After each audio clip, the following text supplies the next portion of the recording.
Good morning everyone, welcome to my channel. আপনারা দেখছেন S রাখিস ব্লগ। এখন থেকে আমি আমার ব্লগটা শুরু করছি, দেখতে থাকুন সারাদিন আমি কি কাজকর্ম করি।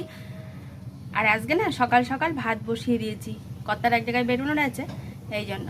আর ছোট্ট ছোট্ট ইলিশ মাছ এনেছিলাম, সেটাই ভাজা করব, মানে সেটা দিয়ে তরকারি করব গাঠি কচু দিয়ে। জানি না আপনারা কেউ গাঠি কচু দিয়ে ইলিশ মাছ দিয়ে খেয়েছেন নাকি, কিন্তু ভীষণ টেস্টি হয় জানেন তো। খেয়ে দেখবেন, যারা না খেয়েছেন খেয়ে। কড়াই বসিয়ে দিয়েছি, কড়াই তেতেও গেছে, আর এদিকে ভাত বসিয়ে দিয়েছি। আর এই যে ইলিশ মাছ। আর সকাল সকালই রান্নাটা বসিয়ে দিয়েছে। পটলের সাইজটা দেখেছেন কীরকম? একদম একটা হাতের সমান প্রায়, তাই না? মানে হাতের পাতার সমান, কিন্তু ভেতরে কিন্তু একদম কচি, না হলুদ হয়েছে না একটু বীজ হয়েছে। কি জাতের পটল কি জানি, আমার শ্বশুর বলছিল যে মানে ওই শিলিগুড়ির ওই দিকে এই পটলটা বেশি চাষ হয়, ওই দিক থেকে আসে। যদি কেউ শিলিগুড়ির ওই দিক থেকে দেখো তাহলে আমাকে জানিও তো কমেন্টসে, যে সত্যি এটা কি শিলিগুড়ির ওই দিকে, আর এই জাতটার নামটা কি, যারা জানে আর কি। অনেকেই জানে না। আমি না শ্বশুরমশাইকে শুনে তোমাদেরকে বলে দেবো, বুঝলে? এটা কি জাতের পটল, ভীষণ ভালো। তোমরা যদি এরকম মানে পাও না বাজারে, খেয়ে দেখবে একবার, খুব ভালো। আর এই যে এই গাঠি কচুটা একদম মোমের মতন গলে যায়, ভেতরে কোনো রকম সেই আঁশ থাকে কিংবা কোনো কিচ্ছু না। আমি ওইটা দেখেই ওই ছোটো হোক বড় হোক ইলিশ মাছটা কিনেছিলাম, বুঝেছো? আগে কিন্তু গাঠি কচুটা কিনে গেছিলাম। আর আগের ভিডিওতে বলে দিয়েছি যে তোমাদেরকে গাঠি কচু রান্নাটা দেখাবো। হ্যাঁ দেখাবো। আর এই যে ছোটো ছোটোগুলো, এগুলো যদি অনেক পাওয়া যায় না, তাহলে সিদ্ধ করে মানে তরকারি করলে কিন্তু বেশি ভালো হয়। এই দেখো গাঠি কচু, পটল আমি সব কিন্তু কেটে কুটে একদম ধুয়ে নিয়েছি। ভাত প্রায় আমার এদিকে শেষ, মানে ভাত রান্না, ভাতের মাঠটা ঝরাবো। একটু লবণ দিয়ে আর টমেটোটা আমি গোটাই দিয়ে দিয়েছি, ওপরটা ভাজা ভাজা হয়ে যাচ্ছে, আর ভেতরটা কিন্তু একদম নরম হয়ে যাবে। একটু হলুদ দিয়ে দেবো, দিয়ে বেশ নাড়াচাড়া করে নেবো। টমেটোটা না এরপরে গলিয়ে দেবো, বুঝলে? তারপরে মানে জল দিয়ে ফুটিয়ে ইলিশ মাছটা দিয়ে একটু জিরে ফোড়ন দিলেই ব্যাস রেডি হয়ে যাবে। আর মাছটা কিন্তু লাল লাল করেই ভেজে নিয়েছি। তারপরে পটলটা ভাজছি। পটলটাই বেশি একটা আমি তেল দিই না। পটল ভাজার পরে দেখো কড়াইটার কি অবস্থা। তোমাদেরও নিশ্চয়ই এরকম হয়। হ্যাঁ, আমার উপর কড়াইটা দেখো লোহার হয়ে গেছে যেন মনে হচ্ছে, তাই না? এই ডলে ডলে তুলবো, একটু কষ্ট হবে, কিন্তু তুলতে তো হবেই। আর দেখেছো পটলগুলো কীরকম নরম, আমি নাড়াচাড়া দিচ্ছি, তোমরা নিশ্চয়ই বুঝতে পারছো। আর লাল লাল করে ভেজে নিয়েছি। আর পটল ভাজলেই কড়াইয়ের অবস্থা এই হয়, এই জন্য একদম আমি লাস্টের দিকে না পটলটা ভাজি। আর ওই তেলটা দিয়েও না কোনো কিছু রান্না যেন আর করতে ইচ্ছে করে না। খুব সুন্দর লাগছে না? আর সকালবেলায় আমার কর্তাকে দিয়ে দিচ্ছে এই খাবারটা, কেন বলো তো? ও বেরিয়ে যাবে তো কাজে, এই জন্য। আর ও না বেশি একটা এই যে গাঠি কচুর যে গলে গেলে, আমারও অবশ্য গলে মানে ওই যে মানে ঝোলটা একদম কাদা কাদা টাইপের হয়ে যায় না, আমাদের একদম ভালো লাগে না। কিন্তু গাঠি কচু গলে যাবে, ঝোলের সঙ্গে একদম মাখামাখি হয়ে যাবে না, এই রকম। দেখেছো ঝোলটা কিন্তু পাতলা পাতলা, কিন্তু টেস্ট হয়েছে কিন্তু দারুণ। তারপরে কর্তা ছেলে সবাই বেরিয়ে গেছে তো, সেই আর তোমাদের বলেছিলাম যে এই যে মানে চেয়ারটা রং করার পরে কেমন লাগছে, ঠিক এরকম লাগছে। তারপরে দেখলাম যে চেয়ারটা কোনো কোনো জায়গায় না একটু কেমন যেন লাগছে, 2 কোট রং করতে হবে, তার জন্য 2 কোট করে নিলাম।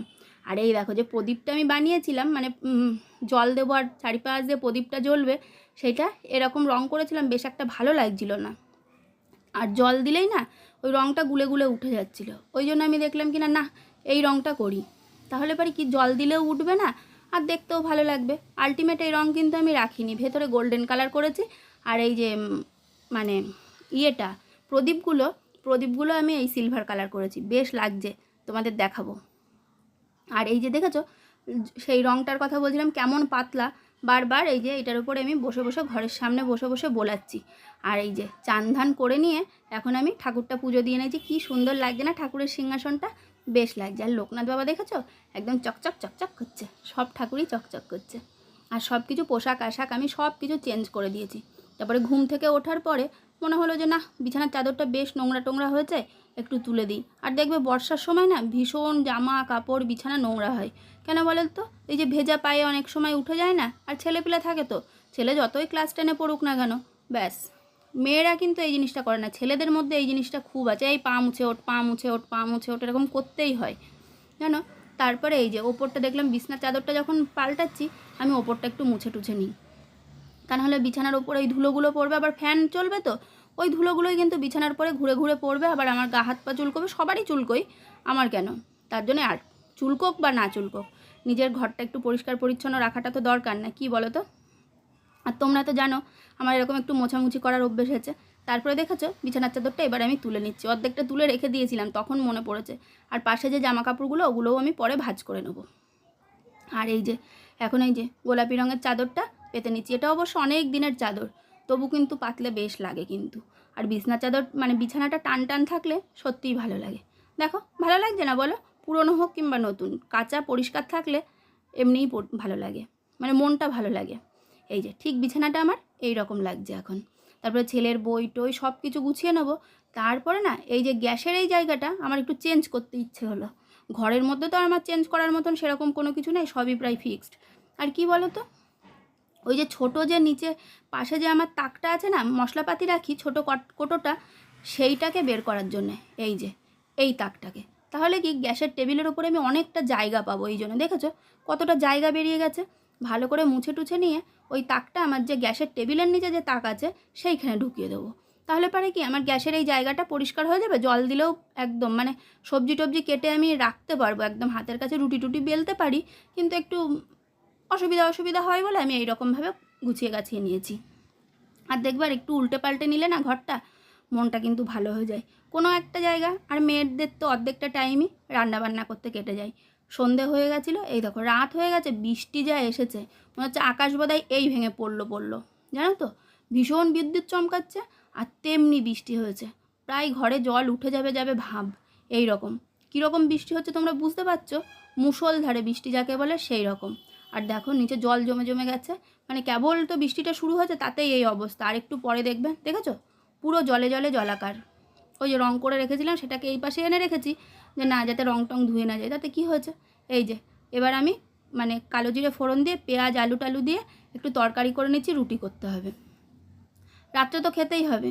আর মানে ঠান্ডা পড়েছে তো রুটি কিন্তু বেশ ভালোই লাগছে। আর কালো জিরে কাঁচা লঙ্কা দিয়ে তোমরা এরকমভাবে রান্না করে দেবো, শর্টকাটে একদম একটু ঝাল করতে হবে, তাহলে রুটি দিয়ে কিন্তু বেশ লাগে। আর রুটিগুলো ফুলবে দেখবে। হ্যাঁ, আর আমি কিন্তু একদম নরম করেই আটাটা মাখি, এই যে দেখেছো। আর রুটিটা দেখো কীরকম, আমি এক হাতেই কিন্তু সব কিছু করি। হ্যাঁ, বেলার সময় দু হাত তো লাগবেই। তারপরে দেখো কি সুন্দর রুটিটা, পুরো মনে হয় যেন চাঁদ যেরকম গোল সেই রকম রুটিটাও গোল হয়ে যাবে। আমার হাত দিয়ে ঘোরাতেও হবে না, নিজেই ঘুরে গোল হয়ে যাবে। আর রুটিটা সেকার পরে খুব সুন্দরভাবে ফুলে উঠবে।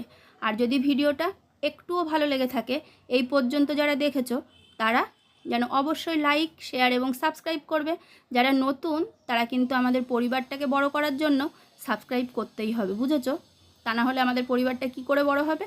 আমাদের পরিবারের সদস্য হতে হবে তো, না কি বলো তো? এই দেখো দেখেছো রুটিটা পুরো ফুটবলের মতো। ভালো থাকবে, সুস্থ থাকবে।